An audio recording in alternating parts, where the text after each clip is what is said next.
Berikut adalah cerita horor berjudul Bekas Pemandian Jenazah di Malam Hari.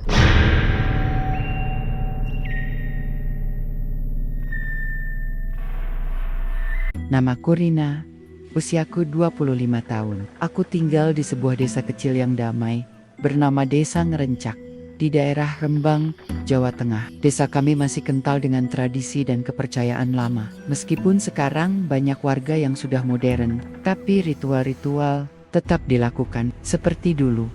Kami percaya pada alam gaib, pada roh yang belum pulang, dan pada ikatan antara dunia nyata dan dunia lain.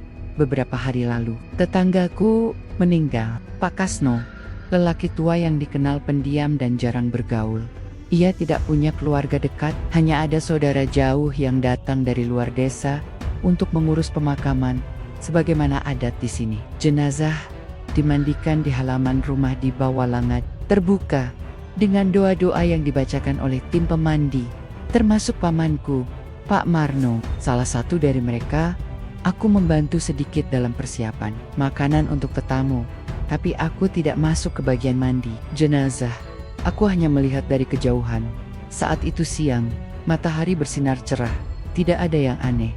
Malam harinya, aku bekerja sampai malam di pasar daerah tetangga. Saat melewati halaman rumah Pak Kasno, aku mencium bau minyak wangi yang menyengat, hidung bau air bekas memandikan jenazah. Genangan air masih ada di tanah, bekas dari proses ritual tadi siang. Aku ingin cepat lewat, tapi entah kenapa, aku ke arah genangan itu. Dan saat itulah, bulu kuduku berdiri, udara terasa lebih dingin, dan dari balik bayangan, aku melihat sesuatu. Bayangan kecil, hitam, menjulurkan tangan ke arah air. Lalu muncul lagi yang lain. Mereka berebut, berdesakan, seperti jika ingin meminum air itu. Aku ingin tutup mataku, ingin lari, tapi tubuhku membeku. Lalu dari dalam diriku sendiri, sebuah suara berbisik pelan. Kamu lihat kami, maka kamu akan terus bisa melihat, karena kamu adalah penjaga kisah ini. Aku menahan napasku, lalu aku lari secepat mungkin. Setelah sampai di rumah, aku langsung menutup pintu rapat-rapat. Jantungku berdebar keras, keringat dingin membasahi punggungku. Ibu menemui aku di dalam. Ada apa? Kenapa kamu ketakutan? Aku menatap matanya. Aku melihatnya. Di tempat pemandian jenazah, ada yang berebut air bekas mandi jenazah itu. Aib langsung menepuk bahuku. Jangan banyak bicara. Jangan biarkan mereka tahu kalau kamu bisa melihat mereka. Aku mengerutkan dahi. Siapa mereka? Ibu menjawab pelan. Penunggu air bekas mandi jenazah. Makhluk halus yang haus akan doa, yang mencoba pulang lewat air bekas ritual manusia. Aku menelan ludah. Lalu kenapa saya bisa melihat mereka? Ibu diam sejenak, lalu berkata, karena kamu punya pembuka mata, dan karena kamu baru saja menjadi bagian dari dunia itu. Malam itu, aku tidak bisa tidur. Aku duduk di teras belakang, melihat ke langit-langit kayu usang di atas. Aku mulai merasa seperti jika ada yang mengikutiku dari dalam bayangan, dan dari dalam diriku sendiri. Aku menatap cermin kamar mandi pagi. Itu, refleksiku normal. Tapi di sudut layar handphoneku, ada bekas sidik jari basah. Seolah-olah seseorang menyentuhku dari dunia lain. Aku tahu sekarang, aku bukan hanya melihat mereka, aku juga mulai merasakan kehadiran mereka. Dan mungkin, aku harus mencari tahu kenapa mereka mencari air bekas itu, sebelum mereka mencari pengganti. Aku tidak bisa melupakan kejadian semalam. Setiap kali aku menutup mata, bayangan hitam itu muncul lagi. Mereka berebut air bekas, memandikan jenazah Pak Kasno. Dan pagi ini, aku merasa seperti jika bau minyak wangi dan anyir tanah basah masih menyengat hidungku. Padahal sudah tidak ada air di sana. Genangannya mengering sejak tadi pagi. Tapi mereka, aku yakin mereka masih di dekatku. Saat aku keluar rumah untuk beli beras di warung depan desa, aku melihat Pak Marno, pamanku, sedang duduk di teras masjid. Ia sedang membersihkan ember plastik kuning bekas pemandian jenazah. Bapak baru saja selesai mandikan jenazah? Tanyaku saat mendekat. Ia mengganggak. Iya, tadi malam, di rumah Bu Lurah. Aku menatap ember itu lama. Bau sabun wangi dan daun pandan menyengat dari dalamnya. Lalu aku bertanya pelan, "Bapak pernah lihat sesuatu di tempat pemandian jenazah?" Setelah semua orang pulang, Pak Marno langsung berhenti menyikat ember. Sorot matanya berubah. "Kenapa kamu tanya begitu?" katanya dengan suara rendah. Aku menjawab jujur. "Kemarin malam, aku lewat di halaman rumah Pak Kasno. Aku melihat sosok hitam di genangan air bekas ritual itu. Mereka seperti jika berebut minum." Pak Marno diam sejenak, lalu ia berkata, "Kamu melihat mereka. Itu artinya, kamu punya pembuka mata?" Aku mengeret-keret otakku. "Siapa mereka sebenarnya?" Pak Marno menatapku serius. "Mereka adalah roh-roh yang belum sempat pulang, yang haus akan doa, yang mencoba ikut dalam ritual agar bisa istirahat." Aku menahan napasku. "Jadi mereka bukan hantu biasa?" Pak Marno menggeleng. "Tidak semua roh ingin sakiti manusia. Ada yang hanya ingin pulang, dan satu-satunya cara bagi mereka adalah melalui air bekas mandi jenazah." Aku menegakkan badan. "Kenapa mereka harus minum air itu?" Pak Marno menjawab, "Karena air itu disentuh oleh tangan manusia yang membaca doa. Air itu dibacakan surah Yasin, disiramkan dengan niat baik, dan karena itu roh yang tersesat percaya bahwa air itu adalah pintu pulang." Aku menatap matanya. "Lalu kenapa mereka tidak langsung pergi setelah minum air itu?" Pak Marno diam sejenak. "Karena mereka butuh lebih dari sekadar air. Mereka butuh orang yang bisa melihat mereka, seseorang yang peduli." Aku mulai merinding. "Maksud Bapak, saya?" Pak Marno tidak menjawab. Ia hanya memberiku ember kecil kosong. "Ambil ini, kalau kamu benar-benar ingin tahu, maka kamu harus masuk ke dunia mereka." Aku menerima ember itu dengan tangan gemetar. Dan entah kenapa, aku merasa seperti jika ember itu masih basah, padahal kering. Beberapa jam kemudian, aku menemui Bu Rini, tetua desa yang dikenal sering bicara pada roh. "Ada apa, Nak Rina?" tanyanya saat aku datang ke rumahnya. Aku memberinya foto tempat pemandian jenazah Pak Kasno semalam. "Saya melihat mereka di sini. Mereka berebut air bekas ritual. Apa Bapak atau Ibu tahu kenapa mereka melakukan itu?" Bu Rini menatap foto itu lama, lalu ia menghela napas panjang. "Ya, aku tahu. Mereka adalah penunggu ritual, roh yang tidak sempat dikubur secara layak, atau mereka yang meninggal dalam kesedihan besar. Mereka percaya kalau mereka bisa pulang kalau minum air bekas mandi jenazah, air yang sudah disentuh doa dan dizik." Aku menetek. "Lalu bagaimana caranya agar mereka bisa benar-benar pulang?" Bu Rini menatapku lurus. "Kamu harus bicara pada mereka. Kamu harus bawa air itu ke tempat suci, dan kamu harus bacakan doa penuntun arwah." Aku mengerutkan dahi. "Saya?" Bu Rini tersenyum tipis. "Ya, karena kamu sudah melihat mereka, dan itu artinya kamu adalah penjaga kisah ini." Itu, aku pulang dengan kepala penuh pikiran. Maya, sepupuku, menyambutku di depan pintu. "Kamu kelihatan murung," katanya. Aku duduk di kursi plastik rusak di teras. Aku melihat mereka lagi, di tempat pemandian jenazah. Maya menatapku. "Mereka siapa?" Aku menatap lenggit-lenggit kayu usang di atas. "Penunggu air bekas mandi jenazah. Mereka haus akan doa. Mereka mencoba pulang lewat air itu." Maya diam sih. Lalu ia bertanya, "Lalu kenapa kamu bisa melihat mereka?" Aku menggeleng. Aku juga tidak tahu, tapi Pak Marno bilang, "Aku punya pembuka mata." Maya menepuk bahuku. "Kalau begitu, kamu harus hati-hati. Jangan biarkan mereka sentuh kamu." Aku tersenyum tipis. Tapi aku juga tidak bisa tinggal diam. Kalau mereka memang ingin pulang, maka aku harus bantu mereka. Maya menatapku prihatin. "Kamu yakin?" Aku mengangguk. "Ya, aku harus tahu kenapa mereka tidak bisa pergi." Malam harinya, aku bermimpi buruk. Aku berada di tempat pemandian jenazah, sendirian. Di sana, banyak roh berkumpul menatapku, menunggu. Salah satunya maju selangkah. Wajahnya pucat, matanya kosong. "Kami tidak bisa pergi. Kami butuh doa. Tapi tidak ada yang mau bicara pada kami, kecuali kamu." Aku menatapnya. "Siapa kamu?" Roh itu menjawab pelan. "Aku adalah korban kecelakaan kereta api. Dulu, aku dimandikan di sini, tapi tidak ada yang baca doa sampai habis. Jadi aku tetap di sini, dan aku haus. Seperti yang lain, aku menatap mereka. Apa yang harus saya lakukan? Roh itu menatapku. Bacalah doa penuntun arwah dan bawa air bekas mandi jenazah ke tempat yang tenang. Lalu ia menambahkan, tapi ingat, kalau kamu gagal, maka kamu akan menjadi salah satu dari kami. Aku terbangun basah oleh keringat, dan dari sudut mataku, aku melihat bekas air di lantai, padahal tidak hujan dan tidak ada kebocoran.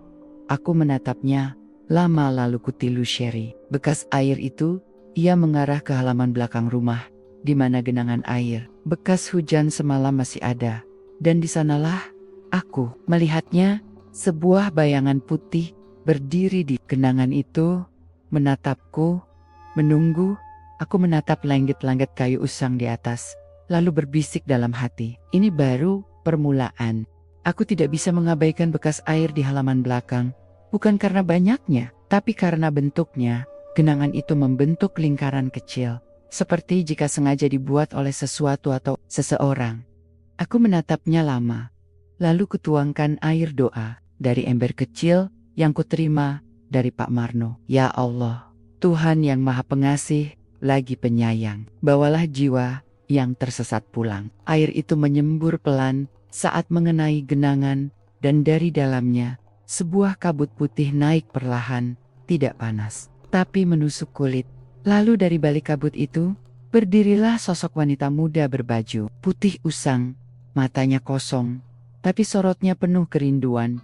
Ia menatapku, lalu berkata, kamu melihatku, karena kamu adalah penjaga kisah ini. Kami haus, kami ingin pulang. Aku menegakkan badan. Siapa Anda? Wanita itu menjawab pelan. Namaku Santi. Aku meninggal saat melahirkan, tapi jasadku tidak dikubur secara layak. Aku hanya diletakkan di pinggir sungai, dan air mandi jenazahku tidak sempat dibacakan doa sampai habis. Aku menatap matanya. Jadi, itulah kenapa Anda masih di sini. Santi mengangguk. Ya, dan aku bukan satu-satunya. Lalu dari balik genangan air itu, muncullah beberapa sosok lagi. Lelaki tua, anak kecil, wanita hamil, semua menatapku. Salah satunya maju, lelaki tua dengan tubuh pucat. Aku adalah korban banjir tahun ke-1998. Jasadku hanyut. Tidak ada yang tahu aku dimandikan atau tidak, tapi setiap kali aku mencium bau air ritual itu, aku datang, berharap bisa minum sedikit, agar bisa pulang. Aku menahan napasku. Lalu kalau saya bantu kalian, apa kalian akan pergi? Santi menatapku lurus. Kalau kamu benar-benar percaya pada doa, maka kami bisa pulang.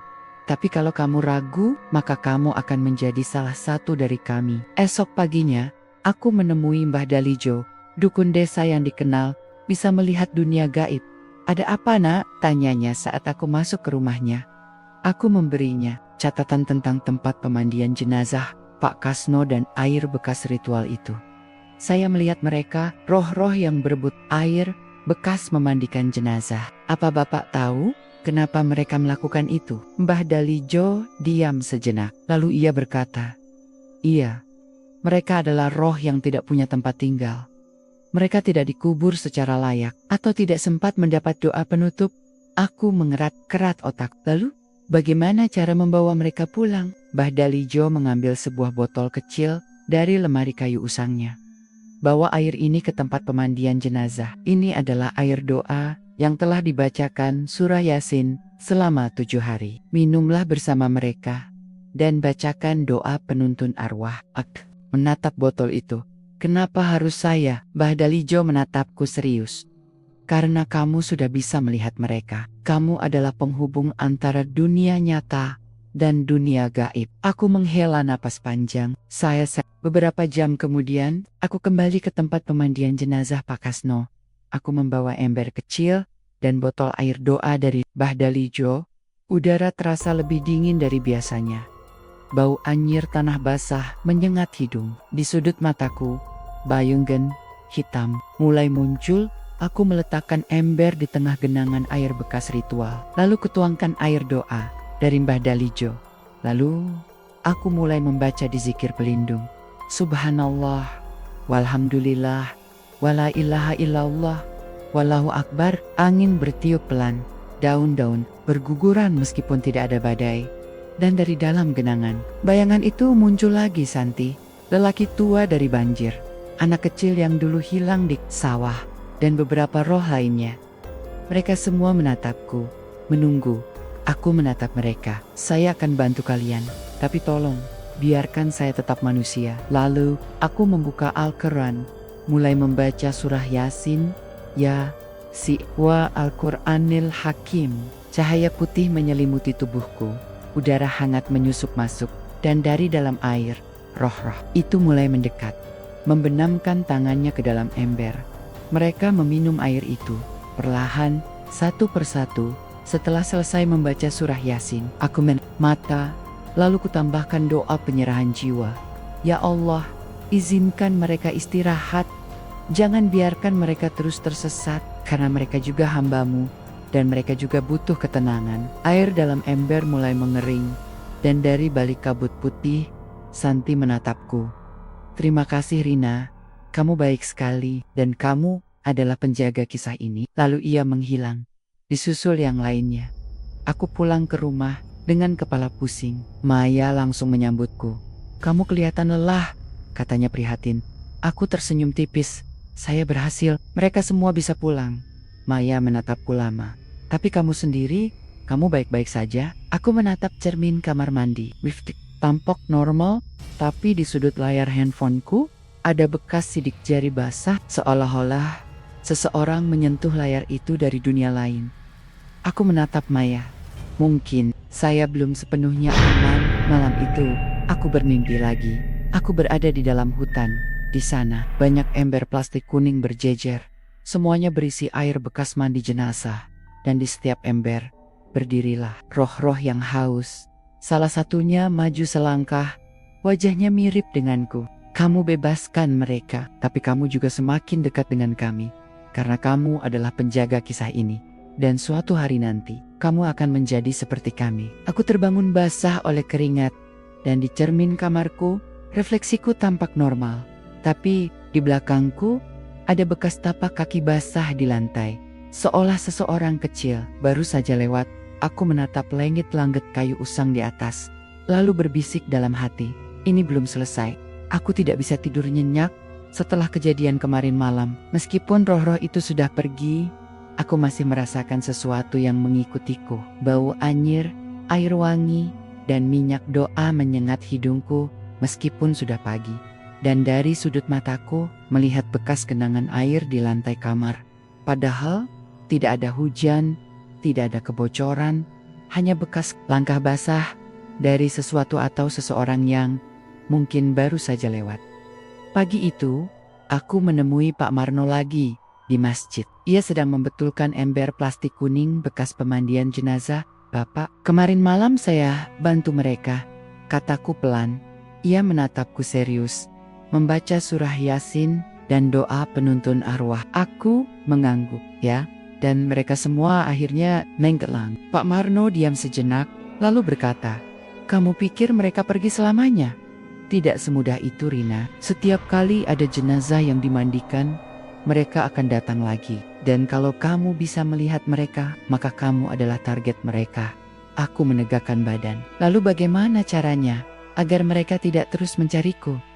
Pak Marno memberiku sebuah buku usang. Bacalah ini. Catatan tentang ritual pemakaman yang benar. Kalau kamu tahu lebih banyak, maka kamu punya bekal untuk melawan. Aku menerimanya dengan tangan gemetar. Di sampul depan tertulis, air mandi jenazah, pintu pulang bagi roh yang tersesat. Beberapa jam kemudian, aku pulang ke rumah. Maya sedang menjemur pakaian di halaman belakang. Ada apa? Kamu kelihatan murung, katanya saat melihat wajahku. Aku duduk di tangga kayu usang. Mereka datang lagi tapi kali ini. Mereka bilang, aku adalah penjaga kisah mereka. Maya menepuk bahuku. Jangan biarkan mereka sentuh kamu. Jangan biarkan mereka ikutmu kemana-mana. Aku menatap matanya. Tapi, aku harus membantu mereka. Aku tidak bisa tinggal diam kalau mereka ingin pulang. Maya menghela napas. Kalau begitu, Kamu harus lebih hati-hati, karena kalau mereka mulai percaya padamu, maka mereka akan terus mencari kamu. Sore itu, Mbah Dalijo mengirim pesan singkat padaku via tetangga. Malam ini, ada jenazah yang akan dimandikan di rumah Bulurah. Kalau kamu ingin lanjutkan tugasmu, pergilah ke sana. Tapi ingat satu hal, jangan biarkan mereka sentuh tubuhmu. Karena kalau mereka lakukan itu, kamu akan menjadi salah satu dari mereka. Aku menatap pesan itu lama, lalu kutaruh di saku. Aku tahu, malam ini akan menjadi berat. Saat senja menjelang, aku menuju rumah Bulurah. Prosesi mandi jenazah sudah selesai. Air bekas ritual masih menggenang di halaman. Bau sabun dan daun pandan menyengat. Aku duduk di pojok pagar, menunggu semuanya reda. Lalu saat udara mulai dingin, aku mendengar suara, "Minumlah, biarkan kami pulang." Aku menoleh cepat. Di balik bayangan tembok rumah besar itu, berdirilah beberapa sosok putih dan hitam, berebut air bekas ritual. Seperti malam lalu, tapi kali ini, jumlahnya lebih banyak. Aku membuka Al-Quran, mulai membaca surah An-Nas, Qul A'udzu Birabbin-Nasi, cepat-cepat, pelan-pelan, sampai akhirnya bayangan itu menoleh ke arahku. Salah satunya maju selangkah, seorang wanita tua, wajahnya keriput, matanya penuh kesedihan. "Kami tidak ingin sakiti kamu, kami hanya haus, kami hanya ingin pulang." Aku menatapnya. "Kenapa Anda tidak bisa pulang?" Wanita itu menjawab pelan, "Karena tidak ada yang bacakan doa sampai habis saat kami dimandikan. Keluarga tidak sempat, teman tidak mau, dan doa itu tidak lengkap. Jadi kami tetap di sini, menunggu seseorang yang peduli." Aku menahan napasku. "Dan saya adalah orang itu?" Wanita itu tersenyum tipis. "Ya, karena kamu bisa melihat kami, dan karena kamu adalah penjaga kisah ini. Selama kamu hidup, kamu akan terus bertemu kami." Lalu ia menghilang dalam kabut. Aku kembali ke tempat air bekas ritual itu menggenang. Aku menyiraminya dengan air, doa dari botol kecil yang kuterima dari Mbah Dalijo. Lalu aku mulai membaca di zikir penuntun arwah. Subhanallah, walhamdulillah, wala ilaha illallah, wallahu akbar. Angin bertiup pelan, daun-daun berguguran, dan dari dalam air, bayangan-bayangan itu mulai mundur. Tidak menyeramkan, tapi seperti jika mereka akhirnya bisa istirahat. Aku menatap ke langit-langit kayu usang di atas, lalu berbisik dalam hati, "Ini belum selesai, tapi saya masih manusia, dan saya masih punya waktu." Aku pulang dari rumah Bulurah dengan kepala pusing. Tubuhku terasa lebih ringan dari biasanya, tapi jiwaku seperti tertarik ke sesuatu yang tidak bisa kujelaskan. Saat sampai di rumah, aku langsung masuk ke kamar. Maya sedang menyiapkan teh hangat di dapur. "Kamu baik-baik saja?" tanyanya saat melihat wajahku. Aku mengangguk pelan. Mereka datang lagi, tapi kali ini mereka tidak marah, hanya ingin pulang. Maya menatapku prihatin. "Tapi kamu juga harus hati-hati. Kalau mulai percaya padamu, maka ikatan itu akan semakin kuat." Malam itu, aku mencoba tidur, tapi begitu mataku tertutup, aku bermimpi buruk. Aku berada di dalam kamar mandi, rumah sendiri, di lantai keramik basah. Berdirilah seorang anak kecil, matanya kosong, wajahnya pucat, dan tangannya memegang ember plastik kuning bekas ritual. "Menakna, biarkan kami pulang." Aku mundur cepat. "Aku bukan bagian dari kalian." Anak itu tersenyum. "Tapi kamu bisa menjadi salah satu dari kami. Karena kamu sudah minum air doa, karena kamu sudah bacakan di zikir, dan karena kamu adalah penjaga kisah ini." Lalu ia menghilang dalam kabut putih. Aku terbangun dengan napas tersengal. Cermin kamar mandi menunjukkan refleksiku normal. Tapi di sudut lantai kamar, ada bekas tapak kaki basah. Bukan dari ember atau genangan air. Tapak kaki itu berbentuk kecil, seperti jika seorang anak pernah lewat di sana. Aku membawa ember kecil dan air. Doa dari Mbah Dalijo menyiram lantai itu, lalu membaca surah Al-Falaq, Qul A'udzu Birabbil Falaq, cepat-cepat, sampai akhirnya bekas tapak kaki itu lenyap. Udara dalam rumah menjadi hangat. Maya mengetuk pintu. "Ada apa?" "Aku dengar kamu bacakan doa." Aku menatap matanya. Ada roh yang mencoba masuk ke dalam diriku. Mereka ingin tinggal dalam tubuhku, agar bisa pulang. Maya menjerat-kerat otaknya. Jadi mereka mencoba menumpang? Aku menghela napas panjang. Ya, dan kalau aku gagal melawan, maka aku akan menjadi salah satu dari mereka. Beberapa jam kemudian, aku menemui Pak Marno di warung depan desa. Bapak tahu cara agar mereka tidak masuk ke dalam tubuh saya? Tanyaku langsung. Ia menatapku serius. Ada, tapi kamu harus siap. Aku menegakkan badan. Pak Marno memberiku sebuah kain putih kecil, bekas pembungkus jenazah. Ini adalah simbol bahwa jiwa itu punya tempat pulang, katanya. Kalau kamu membawanya, maka kamu akan aman dari roh yang mencoba masuk ke tubuhmu. Aku menerimanya dengan tangan gemetar. Kenapa Bapak menyimpan ini? Pak Marno menjawab. Karena banyak orang yang tidak sadar bahwa roh bisa mencari tempat baru untuk tinggal. Dan kadang-kadang mereka memilih manusia yang peduli pada mereka. Aku menatap kain itu lama, lalu bertanya, apakah ini artinya mereka akan terus mengikutiku? Pak Marno menggeleng pelan. Tidak selamanya. Tapi selama kamu masih bisa melihat mereka, kamu tidak sepenuhnya aman. Sore itu, aku kembali ke tempat pemandian jenazah. Ada jenazah baru yang dimandikan wanita muda bernama Nur. Meninggal karena kecelakaan motor. Aku duduk di pojok pagar, menunggu malam tiba. Dan benar saja, saat jam menunjukkan pukul 12 malam, suara bisikan terdengar dari arah genangan air, bekas ritual. Min amla, biarkan kami pulang. Aku menegakkan badan, lalu membuka kain putih kecil itu, menyiramkannya dengan air doa, dan mulai membaca surah Yasin, Ya Asiin, wa Al-Quranil Hakim. Angin bertiup liar, daun-daun berguguran, dan dari balik genangan air itu, bayangan hitam muncul. Salah satunya maju selangkah. Seorang wanita muda berambut panjang. Matanya menatapku sedih. Kami tidak ingin ganggu kamu, tapi kami butuh jalan pulang. Dan kamu adalah penghubung kami. Aku menatapnya. Saya akan bantu kalian, tapi tolong, biarkan saya tetap manusia. Wanita itu tersenyum tipis. Kamu sudah menjadi bagian dari kami, tapi kamu masih punya Allah. Jadi, kami akan percaya padamu. Lalu ia menunjuk air bekas ritual Nur. Minumlah, dan bawa kami pulang. Aku menahan napasku tapi aku tahu ini adalah ujiannya. Kalau aku minum air itu, maka ikatan antara dunia nyata dan dunia gaib akan semakin kuat. Aku menatap air itu lama. Lalu kutuangkan air doa ke dalamnya. Dan aku mulai membaca di zikir penuntun arwah. Ya Allah, Tuhan yang Maha Pengasih, lagi penyayang. Bawalah jiwa-jiwa ini pulang. Jangan biarkan mereka terus tersesat, karena mereka juga hamba-Mu.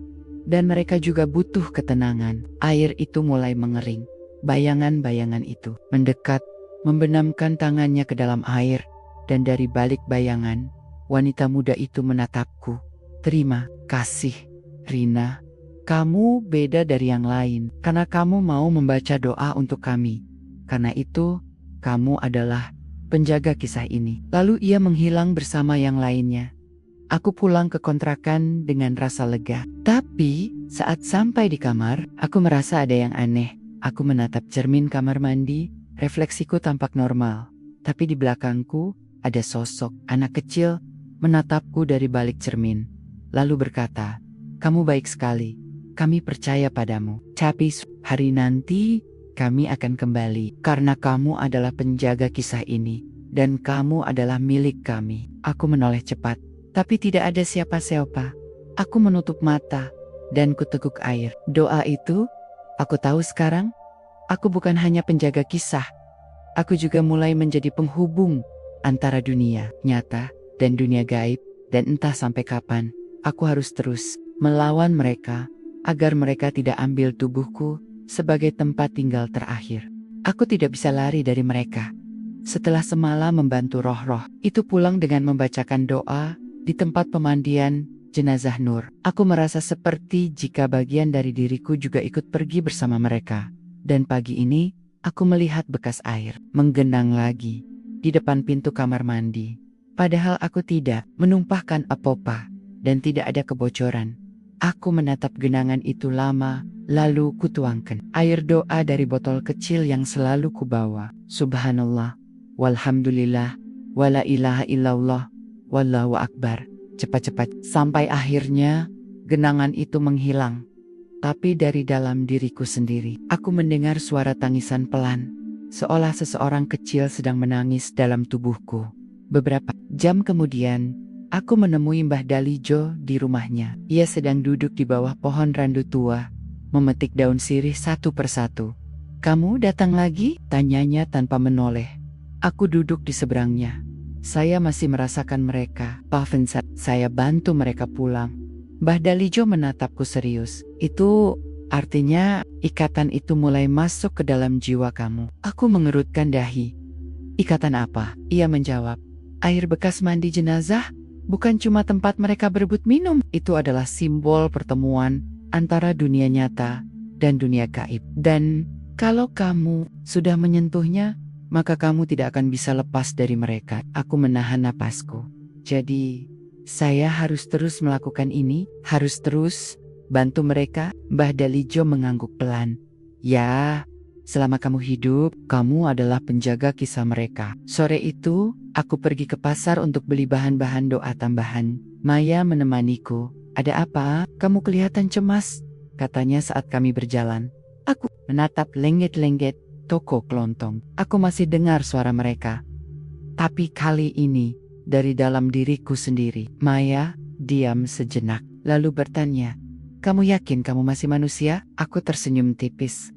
"Ya, tapi mungkin aku bukan manusia biasa lagi." Maya menepuk bahuku. "Kalau begitu, kamu harus hati-hati. Jangan sampai mereka ambil lebih dari sekadar hatimu." Beberapa hari kemudian, desa diguncang kabar kematian lagi. Kali ini, seorang pemuda bernama Rizal, tetangga dekatku, meninggal secara mendadak karena serangan jantung. Prosesi pemakaman dilakukan cepat. Air bekas mandi jenazah dibiarkan menggenang di halaman rumah. Dan malam harinya, aku kembali ke tempat itu dengan ember kecil, tasbih, dan Al-Quran di tangan. Jam menunjukkan pukul 12 malam. Saat aku sampai di halaman rumah Rizal, udara dingin menusuk tulang, bau sabun wangi, dan anyir tanah basah menyengat hidung. Aku duduk di pojok pagar, menunggu, dan benar saja, beberapa menit kemudian, dari balik gelap, bayangan hitam muncul. Bukan banyak, hanya satu, seorang anak kecil, berambut panjang, berbaju putih usang, matanya kosong, mulutnya tersenyum. Ia menatapku. "Kamu baik sekali. Kamu bebaskan yang lain. Dan sekarang, kamu datang lagi." Aku menegakkan badan. "Siapa kamu?" Anak itu menjawab pelan. "Aku adalah adik Nur. Aku mati saat ia hamil. Aku dibunuh oleh ayahku sendiri. Aku tidak dikubur layak. Aku hanya diletakkan di pinggir sungai. Dan sejak itu, aku haus akan doa." Aku menatapnya prihatin. "Kenapa tidak langsung pulang?" Anak itu menunduk. "Karena aku tidak punya siapa-siapa yang mau bacakan doa untukku. Tapi sekarang kamu ada. Kami percaya padamu." Aku menatap matanya. "Saya akan bantu kamu."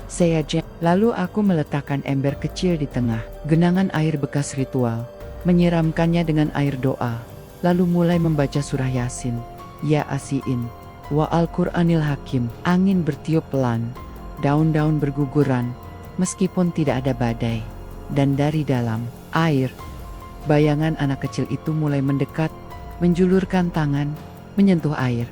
"Minumlah, biarkan kami pulang." Aku ingin mundur, ingin tutup mata, tapi aku tahu ini adalah tugasku.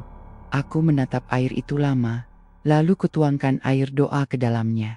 Melanjutkan zikirku, Wallahu Akbar, la haula, wala quwata illa billah. Cahaya putih menyembur dari dalam air. Bayangan anak kecil itu menatapku, lalu berkata, "Terima kasih Karina, kamu bebaskan aku. Tapi ingat satu hal, aku tidak akan hilang sepenuhnya, karena kamu adalah penjaga kisah ini. Dan suatu hari nanti, aku akan..." Lalu ia menghilang. Aku pulang dengan kepala pusing. Tubuhku terasa ringan, seperti jika bagian dari jiwaku ikut pergi bersama mereka. Maya menyambutku di depan pintu. "Kamu baik-baik saja?" Aku mengangguk. "Ya, tapi aku merasa seperti jika aku bukan cuma membawa mereka pulang, tapi juga membawa sesuatu dari mereka masuk ke dalam diriku. Maya menatapku lama. Mereka menyentuhmu? Aku menggeleng. Tidak secara fisik, tapi aku bisa rasakan sesuatu dalam diriku sekarang. Seperti jika ada yang tinggal dalam jiwaku. Maya menepuk bahuku. Kamu harus istirahat, jangan terlalu lama melawan mereka. Kalau tidak, kamu akan kehilangan dirimu sendiri. Malam itu, aku bermimpi buruk. Aku berada di sebuah kolam besar. Di dalamnya, banyak ember plastik kuning mengapung. Setiap ember berisi air bekas mandi jenazah. Dan di sekeliling kolam itu, berdirilah roh-roh yang tersesat. Semua menatapku, menunggu. Salah satunya maju, wanita muda berbaju putih. Kamu bebaskan beberapa dari kami, tapi kamu juga semakin dekat dengan dunia ini. Dan kamu adalah penghubung terakhir. Selama kamu hidup, kami tidak akan benar-benar pergi. Aku menatapnya. Saya ingin kalian tenang, bukan menjadi bagian dari hidup saya. Wanita itu tersenyum sedih. Kamu sudah menjadi bagian dari kami, karena kamu bisa melihat kami, karena kamu bisa mendengar kami, dan karena kamu adalah salah satu dari kami. Lalu, ia menghilang dalam air.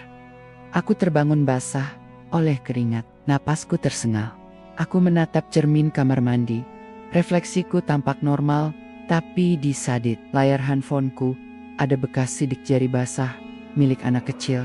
Aku menatap langit-langit kayu usang di atas, lalu berbisik dalam hati, ini belum selesai, dan mungkin saya memang bagian dari mereka. Aku tidak bisa tidur nyenyak setelah mimpi itu. Bayangan anak kecil yang menyebut dirinya adik Nur terus terjenggang dalam pikiranku.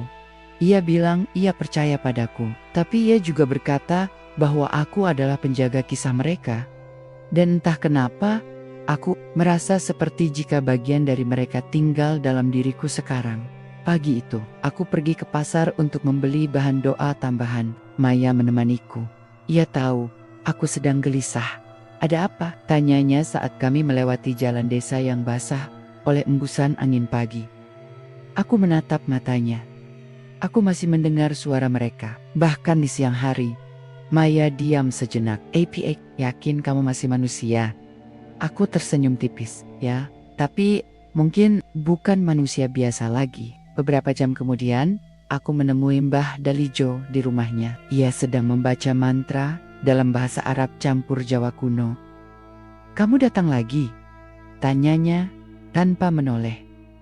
Aku mengangguk. Saya berhasil membawa pulang mereka. Tapi saya juga mulai merasakan sesuatu dalam diri saya. Mbah Dalijo menatapku serius. Itu artinya ikatan sudah masuk ke dalam jiwamu. Kamu sudah menjadi penghubung antara dunia nyata dan dunia gaib. Aku menegakkan badan. Bagaimana caranya agar ikatan itu tidak semakin kuat? Ia menjawab, kamu harus lakukan satu hal. Bacalah doa penyerahan jiwa di tempat pemakaman. Di sana, roh-roh itu akan mencoba datang lagi. Tapi kalau kamu bacakan doa dengan tulus, maka ikatan itu bisa rusak. Aku menatapnya.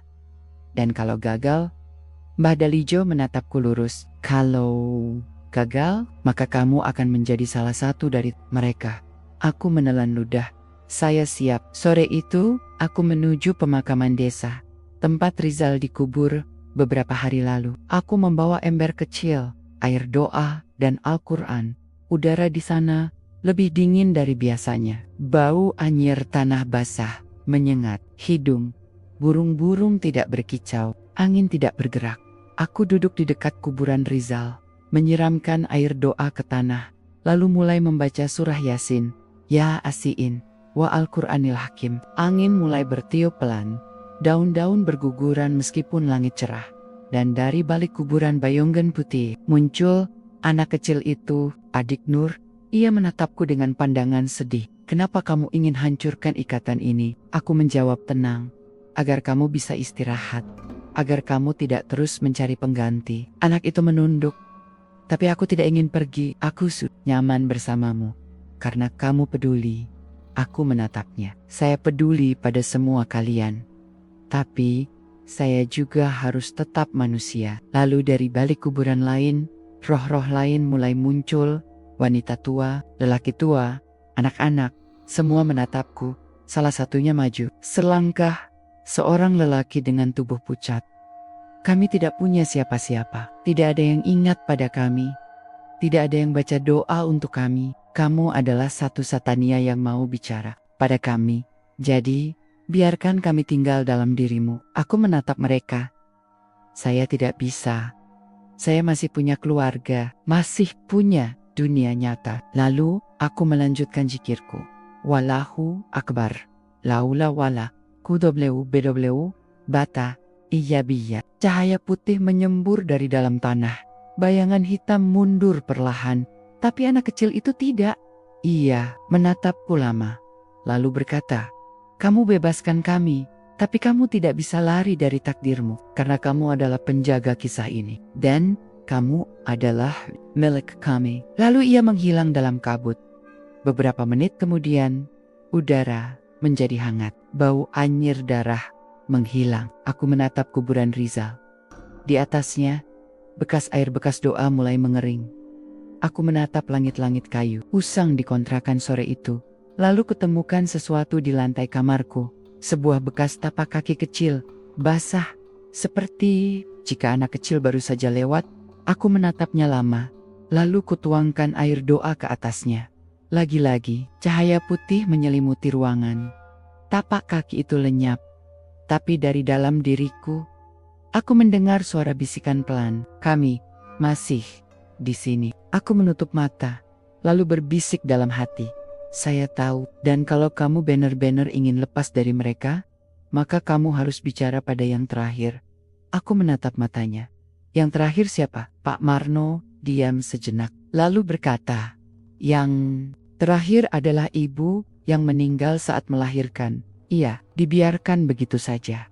Tidak ada yang berani sentuh jasadnya. Dan sejak itu, ia mencari cara untuk pulang. Aku menahan napasku. Aku tahu ini adalah babak terakhir, atau mungkin babak baruku.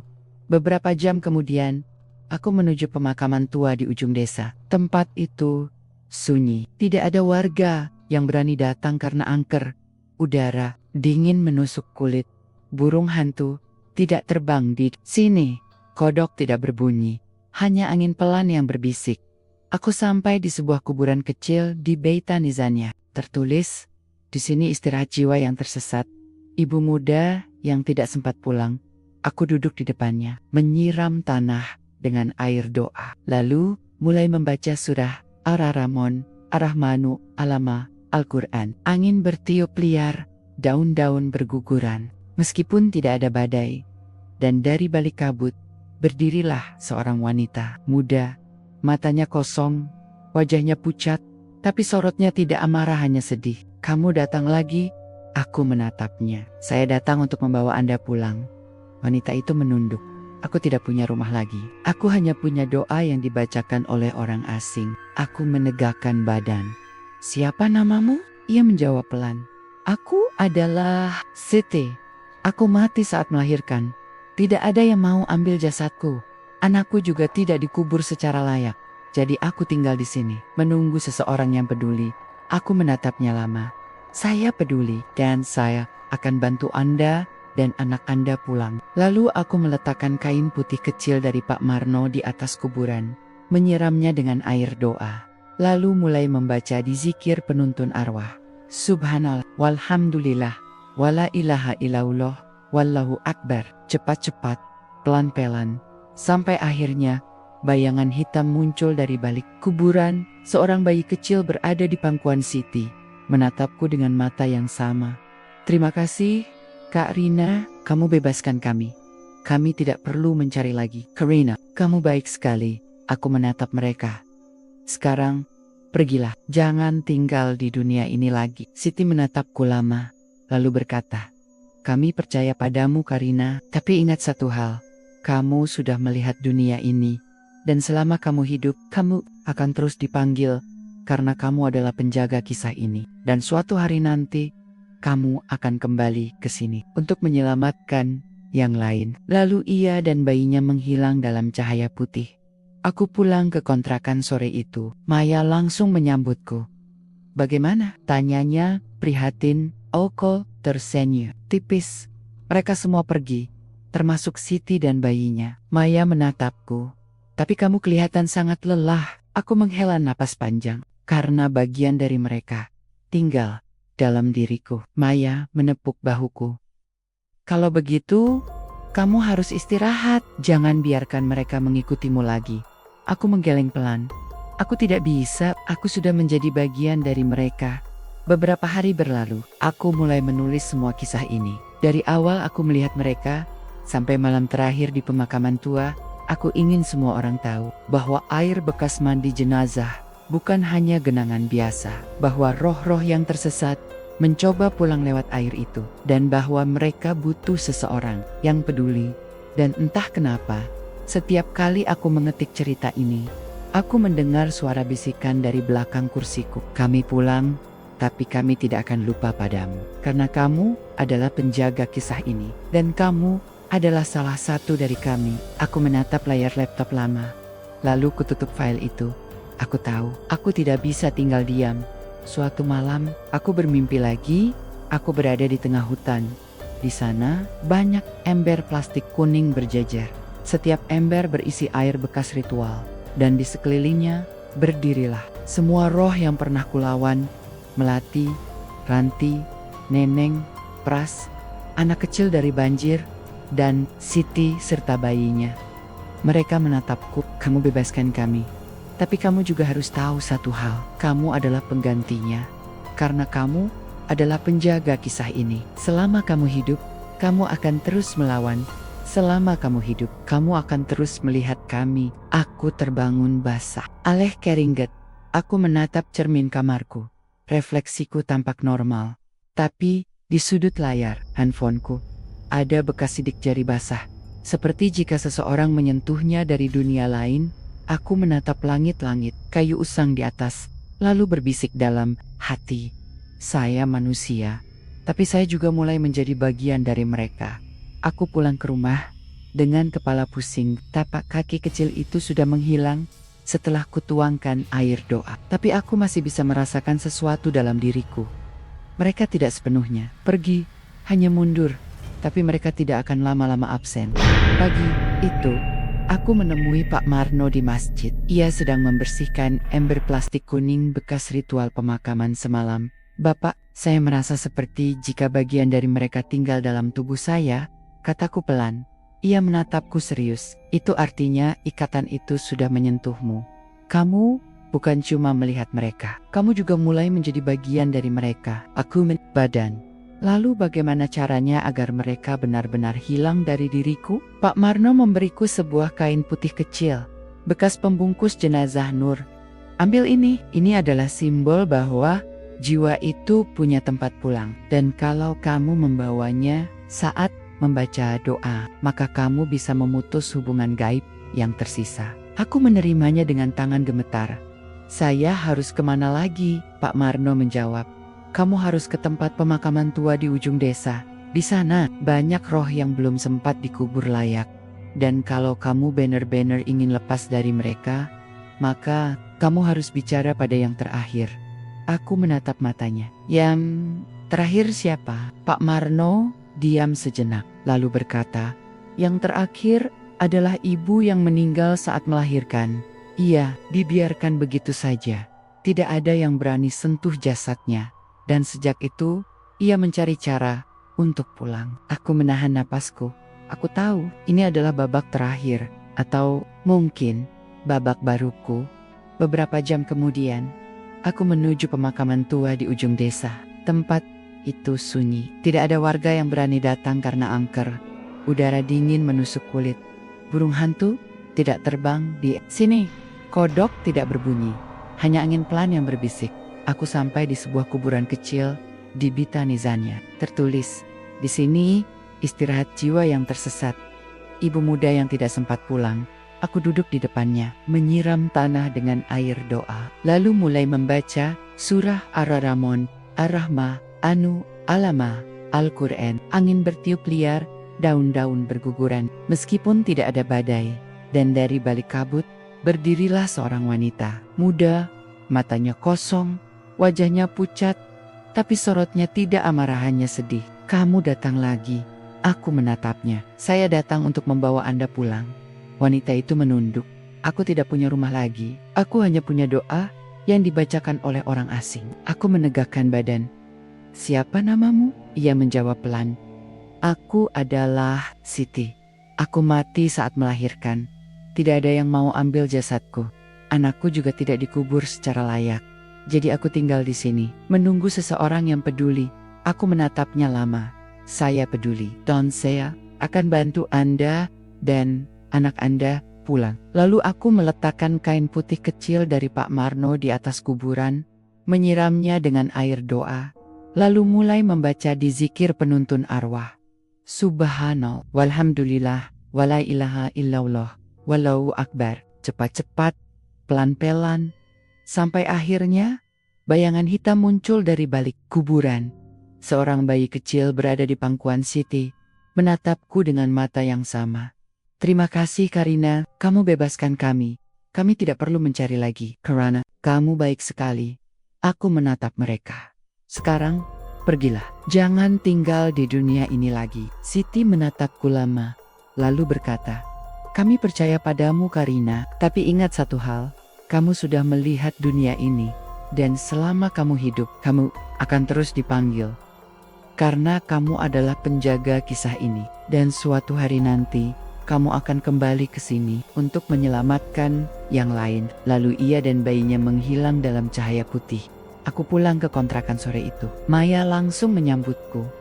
Bagaimana? Tanyanya, prihatin. Aku tersenyum. Tipis, mereka semua pergi, termasuk Siti dan bayinya. Maya menatapku. Tapi kamu kelihatan sangat lelah. Aku menghela napas panjang, karena bagian dari mereka tinggal dalam diriku. Maya menepuk bahuku. Kalau begitu, kamu harus istirahat. Jangan biarkan mereka mengikutimu lagi. Aku menggeleng pelan. Aku tidak bisa, aku sudah menjadi bagian dari mereka.